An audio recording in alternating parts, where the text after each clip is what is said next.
如果公投案通过了，那就是一个灾难。这个灾难就是我们在这里没办法盖3阶，连这个机会都没有。那我们整个能源转型、供电稳定会大受影响。在这种状况底下，我们希望今天所提出的3阶的外推方案，能够寻求各方的支持。面对公投，政府要想尽一切的方法，争取人民最大的支持。3阶外推方案是政府用最大的承受度，展现最大的诚意度，希望人民能够接受、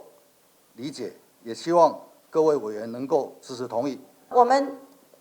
预估的这个2年半，就是包括提出环差跟工期，好2个算在一起。那这个的方案我们会尽快来提出环差。那目前我们中油正在撰写这个环差的评估报告，这是第一个。那第二个呢，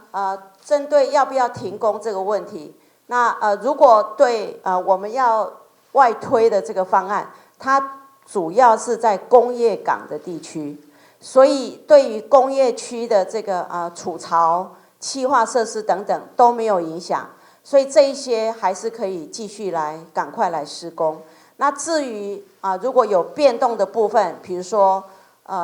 外推之后就不浚挖了，那当然这个部分我们目前就不会去动工。为什么会有外推方案？就是因为原来公投会成案，很多人关心的那个天然气船进来的时候要疏浚，像外推案全部都不用疏浚。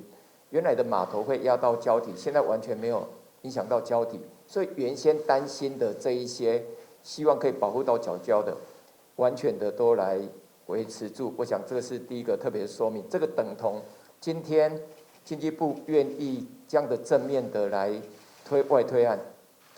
就是在呼应潘老师等这些停工的具体保护藻礁的做法。那我要特别说明的是，刚刚我们罗秉成政委兼发言人特别讲到，当学生举手发问，透过联署要政府来把这个问题具体解决的时候，在这2个多月来，所有的年轻朋友、所有的学术界、所有的环团朋友，陷入一个非常进退两难的这个焦虑的状态。为什么？这个公投案如果继续走下去，大家所期待的能源转型绝对会大受影响。那可是藻礁还是要保护，灰河家园、减煤、蒸汽、降空污，又是大家的共识。在这4个考卷里面，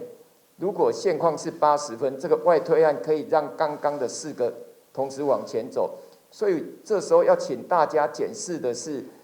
原来的这一个所谓的国民党的方案里面，它的工业区是232，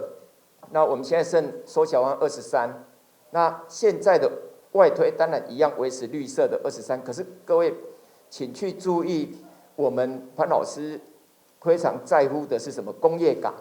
原来国民党时期的工业港是248公顷，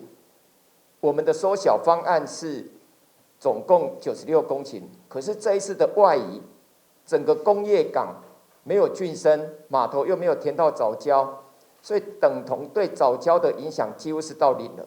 所以这个是一个最大的这一个进步，我觉得这个可能可以让所有希望7000多年的藻礁以及延伸到海底及以下的礁体都可以保护住，